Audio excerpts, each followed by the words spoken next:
Hey guys, this is Mark Hagan, and today I'm going to show you how to do Facebook authentication with OAuth so that you can start letting people sign into your applications with Facebook, or maybe you just want to have people grant you access to post on their behalf or post on their pages that they're admin on, that kind of thing.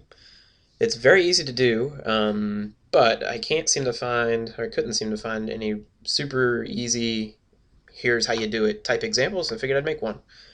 Um, First thing you need to do is create a Facebook app, and I'm going to delete this one, so don't worry about the ID and secret.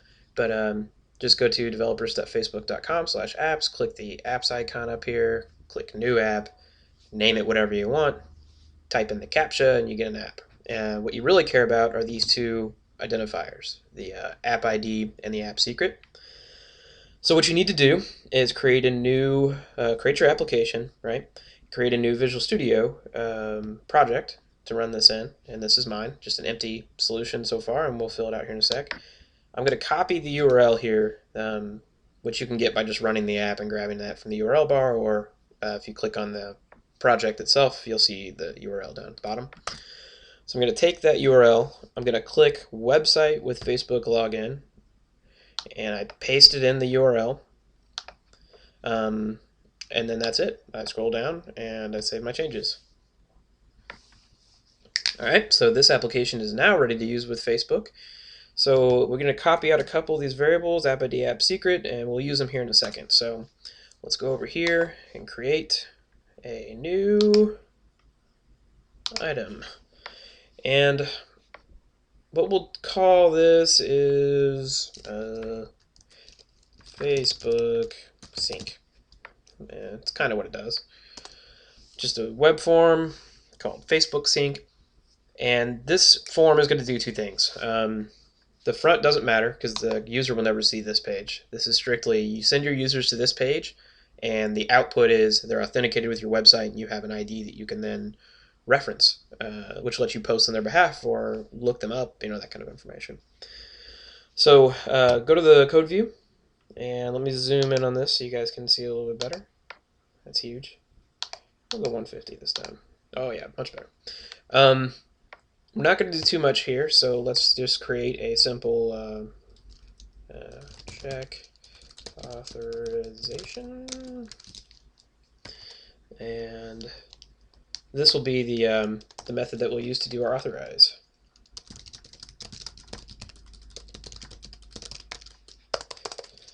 So it's not going to do too much.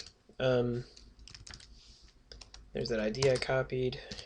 Let me fix my spelling errors. Whoops. The exact opposite there. Alright.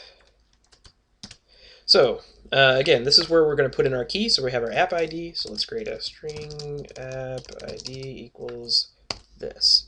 In a production setup, this is you're going to build this quite a bit different. And you'll have these app IDs probably stored in a web config or in the database, whatever is most appropriate for your app. Next, we have the app secret.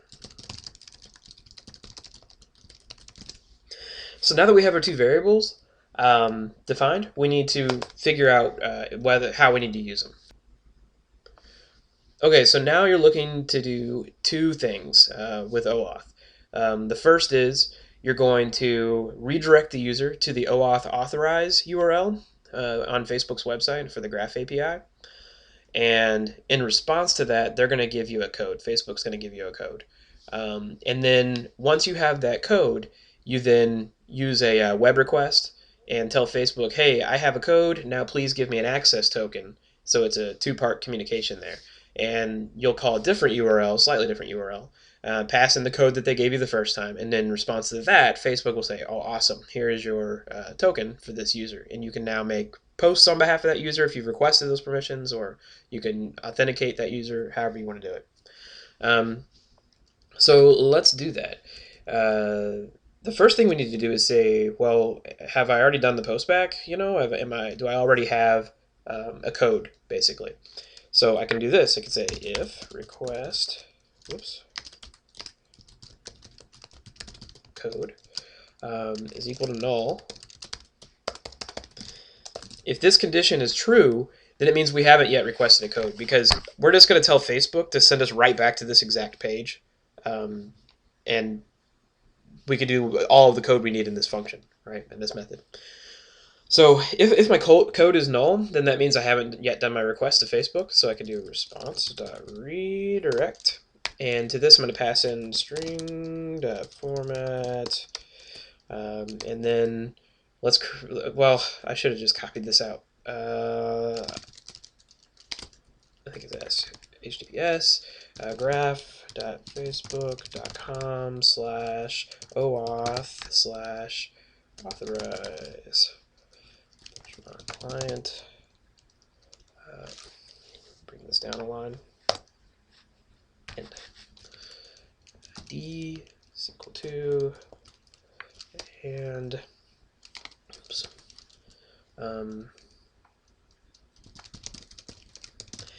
so the client ID is going to be the client. The client ID is going to be your API key. The redirect URL you want to send the user to is going to be this web page, and I'll show you how to do that. It's a lot easier than it sounds. Client. Actually, that's all we have to do for this one. And scope is equal to 2. I forgot about scope. So what the scope is, for Facebook, scope tells Facebook, here are the permissions that I would like to get on behalf of this user, for them to grant me. So I want to be able to post on their page, or I want to be able to manage pages that they're admins of. Just whatever the scope of your project is what you'll put in here. So now we pass in our arguments. So the client ID, again, is your API key, or what do I call it? App ID. Whoops. All right, so you pass in your app ID, and then the redirect URL is going to be this page. So you're going to do request.url.absolute URI, and then the scope. Let's create a variable for this. Let's call it scope. Oops. Yeah, there we go. And we'll put that up here. String scope is equal to.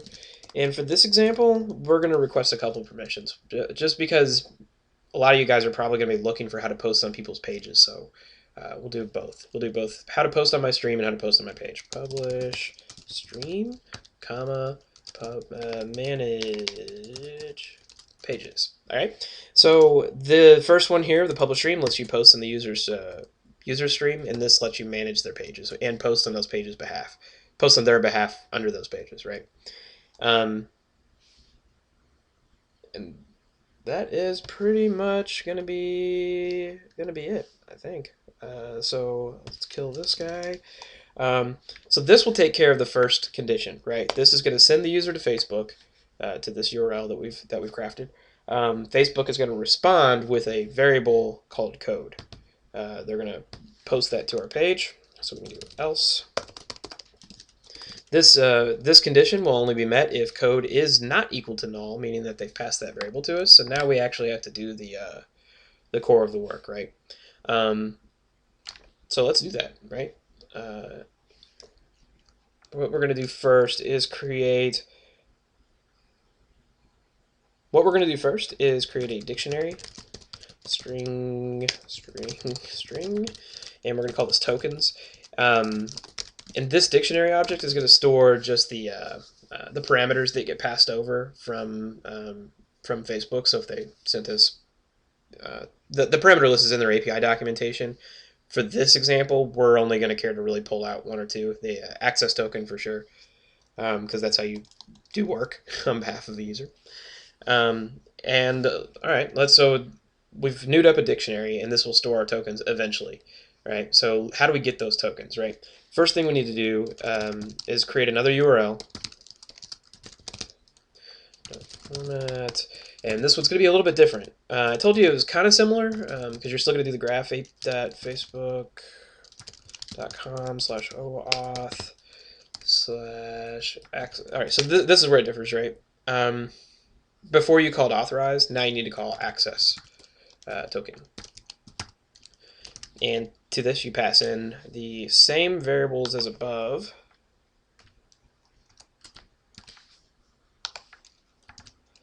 And then you're going to pass in a new variable, right? And that new variable is going to be code. Pretty straightforward. Code equals 3. So you have your code, your scope, I'm sorry, you also need to pass in your client secret. All right, so you pass in two new variables, your code, your client secret. You're still going to pass in your client ID. You're still going to pass in your redirect URI. That's all acceptable. But that's that. Whoops. Yeah, what am I doing here? So string.format. Okay, now we have, let's pass in our variables. And these are the same as before. App ID, request, dot URL, dot absolute URI, comma, scope, I believe was the next one that we did. Then code, then client secret. Okay, so code is going to be request code to string. Client secret is going to be app secret. Oops, I don't need that second one there. Okay. So we're not doing a response redirect to this, right? You're just creating the string that is the correct URL to pass into Facebook. And the next thing you need to do is an HTTP web request. And I've done this in several videos before, but well, all right, I'll show you. So you have this red curly brace underneath here, this red brace underneath here. You go, oh no, I need to fix this, but I know HTTP web request exists, and I know it's in .NET, right, in system.NET. So, but you don't necessarily want to have to scroll to the top and type it in because I'm planning on using it. You could just go ahead and type out HTTP web request, hold Control, hit period, brings up your list, hit enter, it adds system.web.request to your current scoped class, or .NET, I mean. So brings this guy in for you, basically, which is pretty neat. One of those little shortcuts, right? I've done that in another video before, and people found it helpful. So in case you never watched that video, here you go. All right, so HTTP web request. Request is equal to request. Oops, sorry, is equal to web request. I can't spell today, guys. I haven't had my coffee yet, and it's early. I've got a newborn, so I haven't been sleeping so great either. Create, and to this we pass in our URL, and then we're going to new this up as HTTP web request. Cool. So now all we have to do is using HTTP web response, and we'll call this response, just to keep it simple.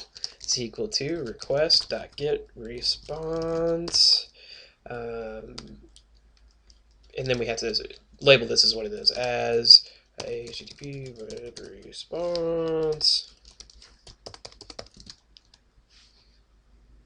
All right, awesome.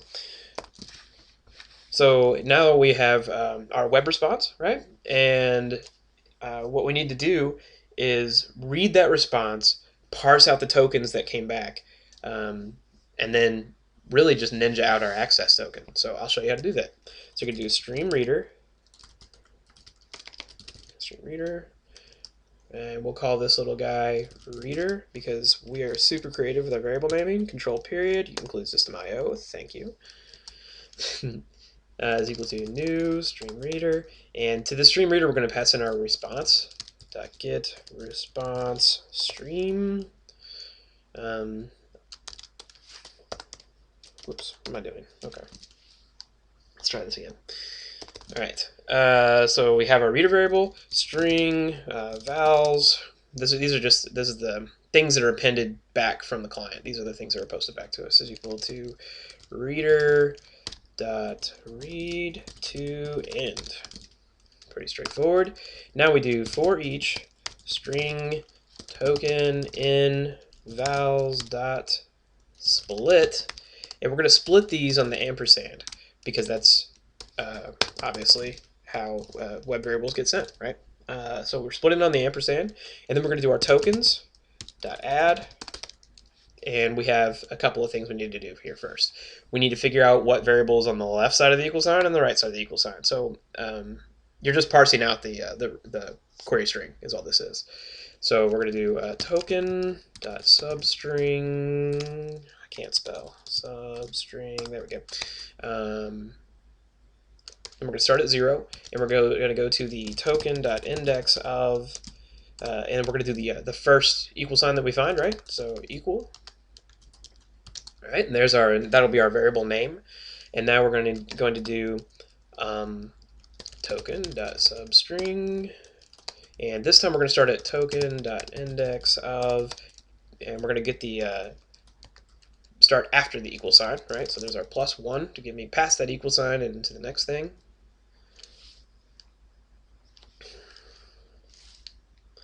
And then we're going to do token.length minus token.index of equal -1, and that's it. A lot of stuff, but you're really just parsing out this, right? You're just taking man.aspx token 1 equals Steve and token 2 equals Jake, and you get the idea. So our variable name in our dictionary, this is the key, this is the value, this is the key, this is the value. So that's what we're parsing below, right? Super easy. And we do that because Facebook passed back a lot of information to you. They're going to give you the email address or whatever you request from Facebook. They'll give you that information back, and it's all in the API key. But the only one that we care about for this example is going to be the access token. So let me show you what to do once you have this complete. So we have our dictionary of tokens. In fact, you know what? This, what we can do here, yeah, that's what we'll do. We'll just do string access token is equal to tokens access token. And let me tell you some information that you'll hopefully find helpful, because I know I struggled with it for just a second. Access tokens never expire, right? By default, they never expire. So don't sweat storing this in your database and then having to not sleep at night wondering, did I check for this token? Do I need to do a refresh? Asking yourself all those questions. You don't. They don't expire. Now, what can happen is your user could go into Facebook and deauthorize your application from access on accident or on purpose, just to see what it does. And then what you need to do after that is set up a page. And let me get back over to Facebook and show you. But they'll do a callback into your URL, which you can set up through the advanced options. And you can say, hey, if somebody deauthorizes, send them to this other specific URL. And then when that happens, you can null out their token in your database or whatever you wanted to do. So that's it, guys. You are completely authenticated with this user through Facebook. You have their access token. So you now have permission to post on this user's behalf, and you have permission to post on this user's pages for them, right? So now you can go offline, create a console app, and post as Facebook. So let me show you a real quick example, because this didn't take too long, right? So let's do that. Let's do exactly that. At the end of this, right here, we'll toss one in just to make it easy. So let's go to Tools, and we're going to do Library Package Manager and NuGet packages for the solution. Let's get online, and let's type in Facebook. Now, the Facebook SDK is actually pretty solid. The Graph SDK, I've been using it quite a bit at work, which is where this example was kind of born. I needed to do this for work, so I went ahead and built it. But it's super easy, and I found all kinds of really fun stuff to do through the Graph. So I built a social scheduler, and I built some other fun stuff too. So here we go. So let's close out of this README. We don't care. Let's get to the top. Let's get to the top of things. Using Facebook, right? And I'm winging this video just like I do all of them. So if this is a catastrophic failure, then it's my fault. But I'm not too worried about it. We're gonna do var client is equal to new Facebook client. And you'll see that you have the ability in this client new to pass in an access token. And what are the odds? We just so happen to have an access token, right? So now you can do things like client.post, and you can pass in me/feed, I believe it is, and then you can pass in a set of parameters, new, and then we're going to pass into this. What do we want to pass in here? What was it? I think it's message. Sorry guys, this is terrible, but we'll see. We'll see if this works, right? Message is equal to, and then we'll say hello. No, we'll do message is equal to markhagen.me video tutorial video tutorial. There you go. And that's it. So you can now do post into whatever graph you would like to do. So if you were going to post on behalf of a page, as long as the access token is the token for that page, and I can show you how to do that in a later video if you'd like, then you can do that. And it's pretty sweet. So let's run this example and make sure that it works, and I can fix any bugs that I've created here because of bad spelling or or just bad code in general. So we'll put in some breakpoints though, so that I don't totally bomb this thing and have no idea what's going on. So we're just going to run this solution.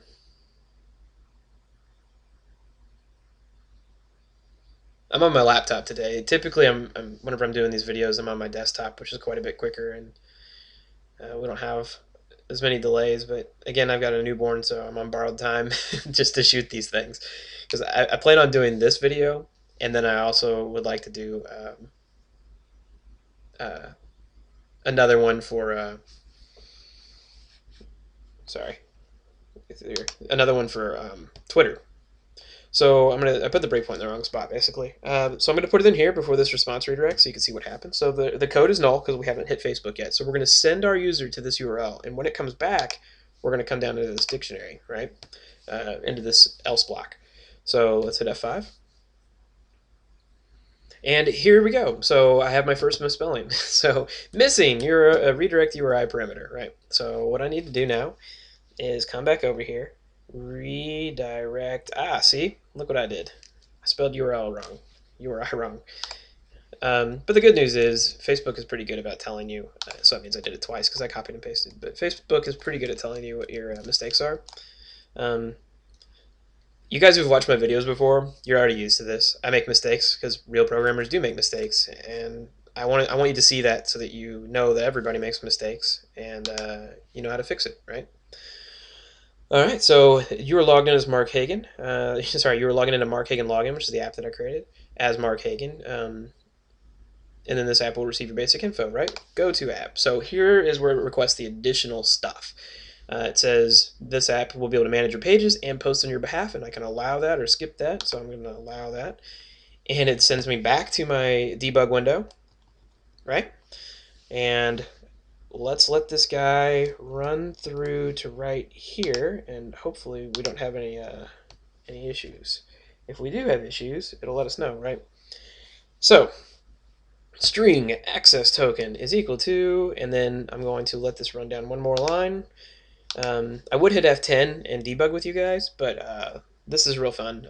The video thingy that I'm using down here, Cam Studio, if you hit F10, stops recording, which is real fun as a developer doing videos, because I'm so used to hitting F10 at work all day that it's just kind of crazy. So you see, you get this ridiculous access token, and it's valid. This access token absolutely works.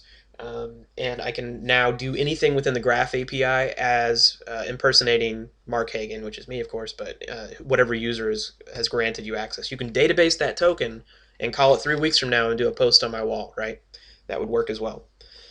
So let's see if I'm calling the correct thing. I don't know. I don't remember if it's me feed. I can look it up, but I kind of just want this to just work. All right, so I called it, and let's see what it did. Get over here to Facebook, and get over here to me, and hey, that's freaking awesome, right? So you see that this was posted via Mark Hagen login, which was that login that you granted access, that I granted access. And that's it, guys. So we just created a fully functional Facebook Authenticator login feature that lets you post on people's behalf.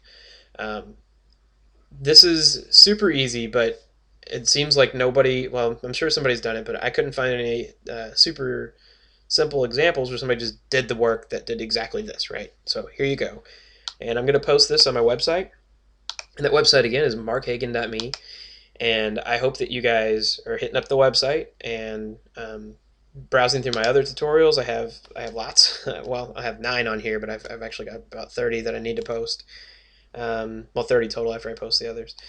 And receiving text messages, sending text messages, processing credit card swipes through a card reader, creating QR codes with tiny logos in the middle that still work. Lots of stuff for Stripe. I really like Stripe. And I hope you found this video helpful. If you did, please, please, please subscribe on my YouTube channel. And that way you don't have to worry about checking the page every day. You can just show up whenever you get the notification from YouTube that I've posted, right? So thank you, and hit me up if you have any questions. There's lots and lots of ways to contact me. Thanks.